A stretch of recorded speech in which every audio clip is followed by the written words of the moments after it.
Hi class, it's me, your math teacher Jello. For today's video, I will show you how to compute overtime pay. In our previous video, we defined overtime pay is the additional compensation for work performed beyond 8 hours per day. So, paano nga ba kinocompute ang ating overtime pay? According to Article 87, overtime work may be performed beyond 8 hours a day provided that the employee is paid for the overtime work, an additional compensation equivalent to his regular wage plus at least 25%. So take note of that. Of his regular wage. Kung ang empleyado ay nagtatrabaho ng lampas sa 8 oras sa isang karaniwang araw o regular day, kailangan siyang bayaran ng 125% ng kanyang hourly rate para sa overtime hours, or regular rate plus 25% overtime premium. Work performed beyond 8 hours on a holiday or rest day, take note, on a holiday or rest day, shall be paid an additional compensation equivalent to the rate for the first 8 hours, on a holiday or rest day, plus at least 30% thereof. Kung ang overtime naman ay ginawa sa isang holiday or rest day, ang bayad dapat ay aabot ng 130% ng rate ng unang 8 oras plus 30% para sa overtime hours niya. Okay? So note, overtime pay is the extra pay given for working beyond 8 hours at the rate of an additional 25% of his regular wage. Work on a rest day or special day, i-multiply natin yung daily rate by 130% or 1.3. Work on a regular holiday naman, i-multiply yung daily rate by 200% or 2. While work on a regular holiday that falls on a rest day, i-multiply naman natin yung daily rate by 260% or 2.6. And last, for night shift differential, i-multiply natin yung applicable rate by 1.10 for work between 10 p.m. to 6 a.m.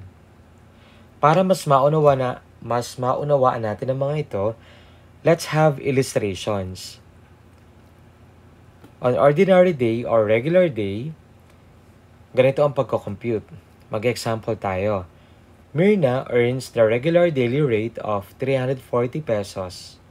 If she works 10 hours on a regular day, what is her total pay including overtime?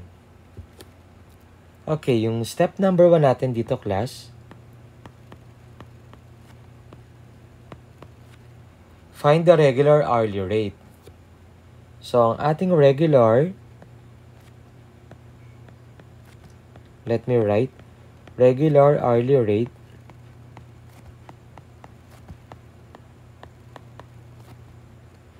equals our regular daily rate, which is, sa given, ay 340 pesos. So, 340 pesos, just plug in, divided by, syempre, sa isang araw, meron lang tayong 8 hours na pagtatrabaho. Okay? So, i-divide natin yan. Ang ating magiging regular hourly rate ay, very good, 42 pesos and 50 cents. So, 42.50 pesos per hour. Okay? So, ang regular hourly rate niya ay 42.50 pesos. Now, proceed tayo sa step number 2. Ang step 2 natin ay compute the overtime hours or determine the overtime hours.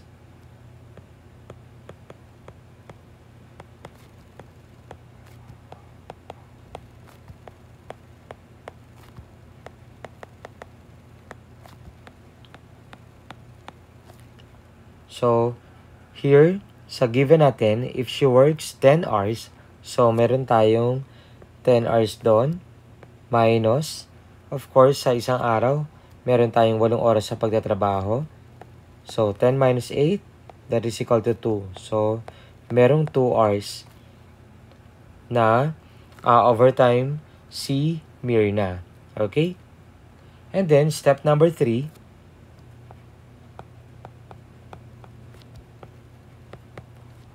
compute overtime rate. Okay. So, papaano natin kinocompute yung overtime rate? Madali lang yan. So, overtime rate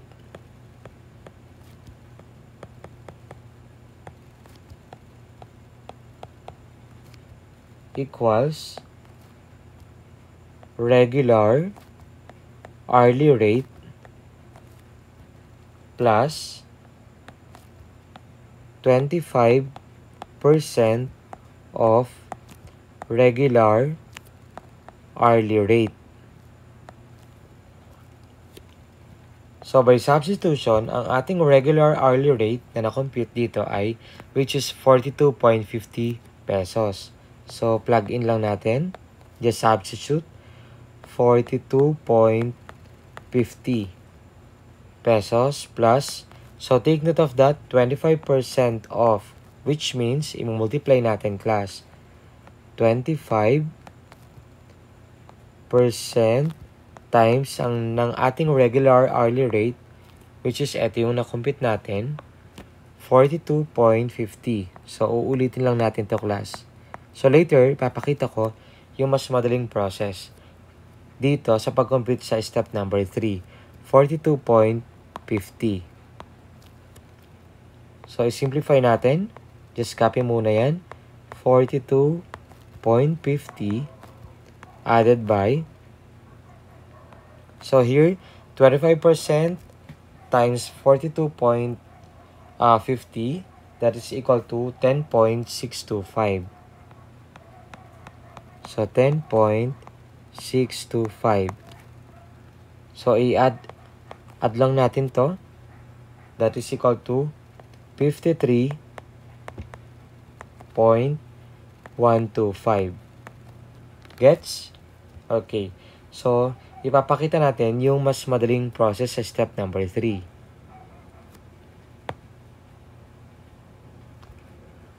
Alternative formula or way.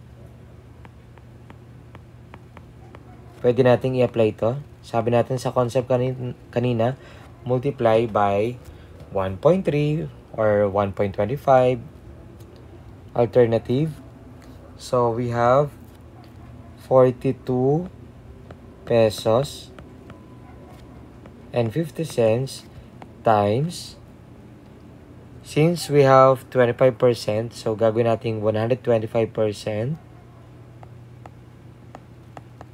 So guys, kapag i-press natin to sa calculator, so ito ay mag-i-equal sa very good. So direct na yung sagot, 53.125. So same pa rin naman sila. Okay? So, walang problema dyan kung saan kayo mas nadadalian, dun kayo. Next, step number 4.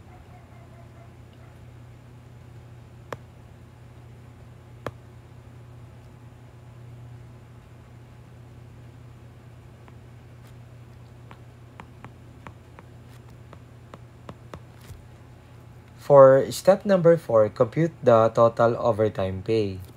So, paano natin gagawin yon? Overtime pay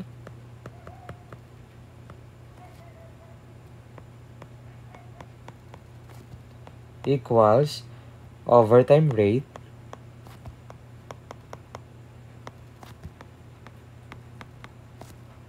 times overtime hours.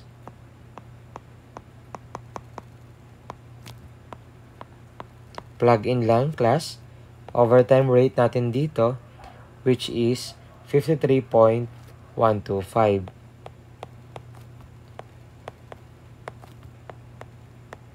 Times, ilang oras siya nag-OT?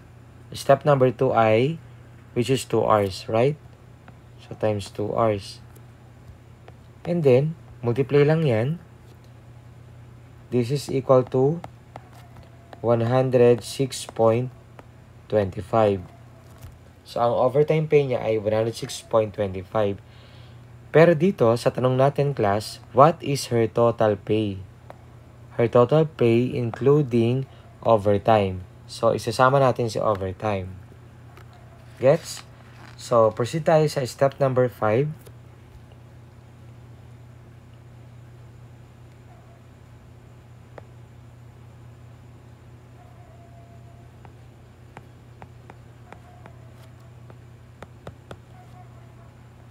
Regular pay or total pay, perhaps, total pay equals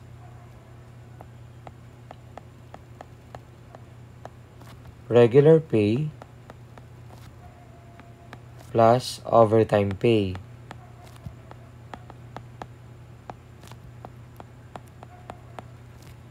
So, class, substitution tayo. Regular pay niya, from the given, we have yung kanyang regular daily rate is 340 pesos. So, 340 pesos added by yung overtime pay niya, which is 106.25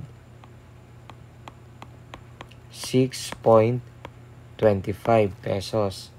So, ipag-add natin to, class. That is equal to 446.25 pesos. Ito na yung total pay niya for that day. Okay, so what is her total pay including overtime? So, the answer is 446.25 pesos. So, ganun lang kasimple. Next, what if meron naman tayong rest day and special day. Okay, so same example tayo. Myrna earns the regular daily rate of 340 pesos. If she works 10 hours on a rest day, take note, rest day naman to, kanina regular day, what is her total pay including overtime? Step number 1, compute the hourly rate on a rest day or special day. That is actually equal to 130% of the regular rates, no? Yung hourly rates niya. So, itong formula natin dyan. So, we have hourly rate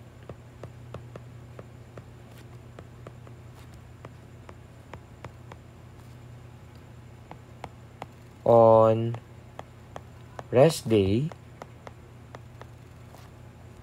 or special day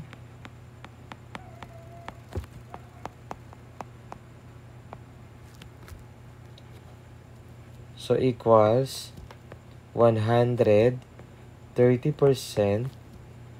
times regular hourly rate.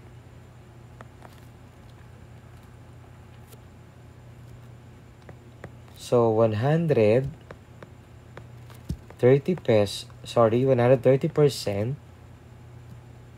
times yung regular hourly rate niya, base sa na-compute natin doon sa unang example ay 42.5 or 0.50. Tama?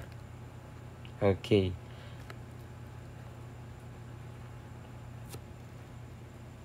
So, pag kinuha natin yan, minultiply natin, the answer is 55.25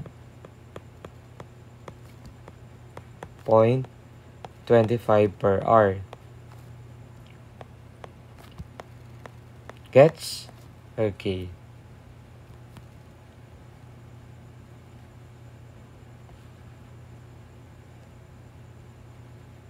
Now, step number 2.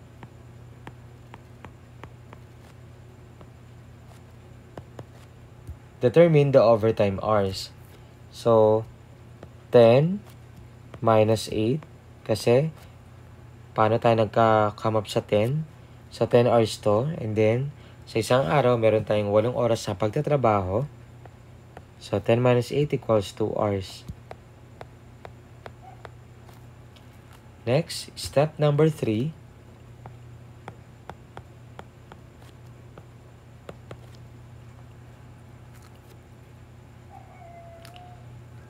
Determine overtime rate per hour. So overtime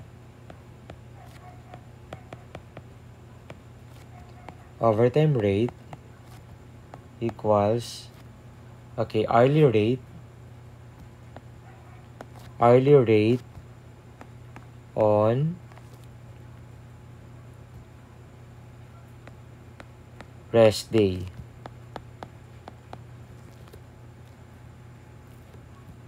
plus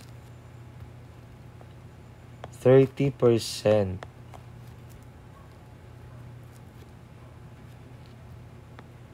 hourly rate on rest day.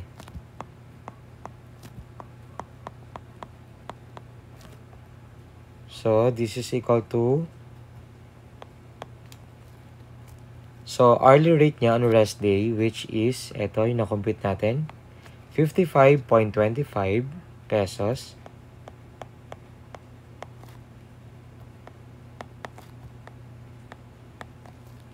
plus 30%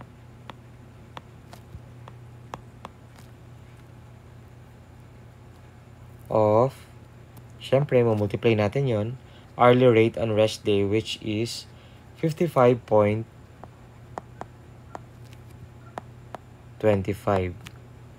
Gets? Okay, so simplify natin yan, class. 55.25, just copy, plus 30% of 55.25, that is equal to 16.575. With the total of, pag inad natin yan, class, 71.825. Okay? Or, alternative way, sulat natin para mas madali.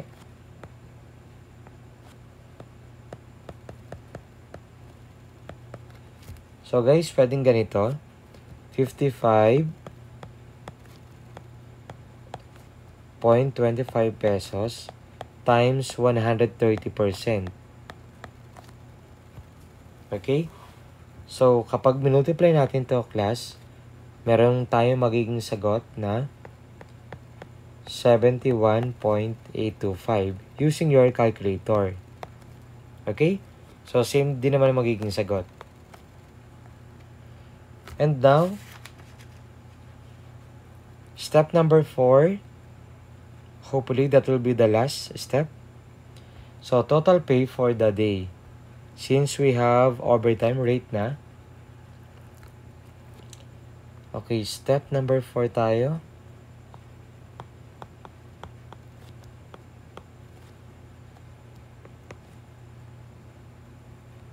So, we have total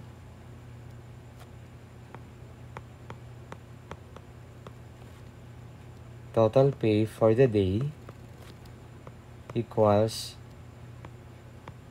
8 hours times hourly rate on a rest day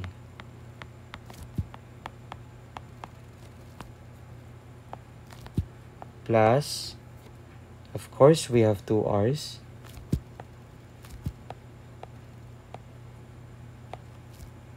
times hourly rate on a rest day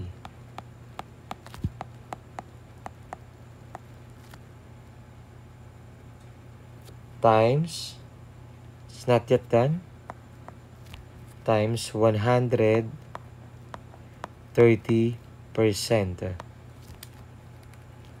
Okay? So, we have 8 hours. Okay, plug in lang natin yung class. 8 hours times hourly rate niya ay, on a rest day, ay 55.25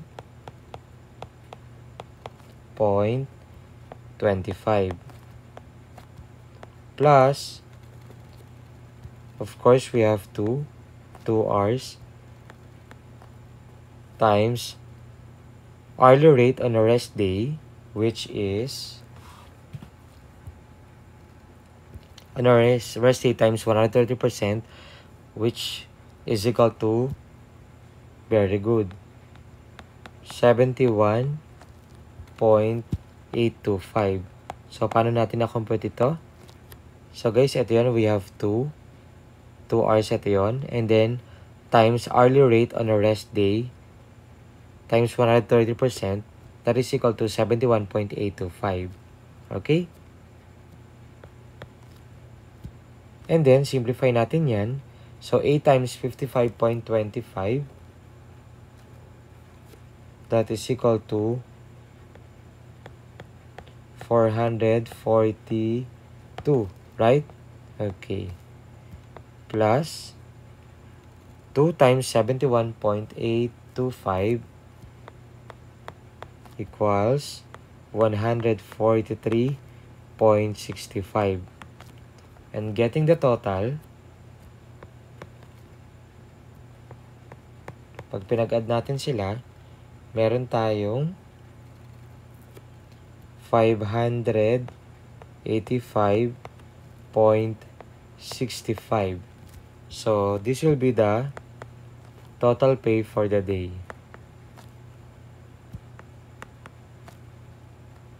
Total pay for the day. So, ganun lang kasimple, guys. Huwag kayong malilito. Sa next video, ipapakita ko naman kung paano kinocompute ang rest day which falls on a special day, on a regular holiday, at rest day which falls also on a regular holiday. So, this is the end of our video. I hope na marin kayo natutunan. Thank you for watching. Follow for more.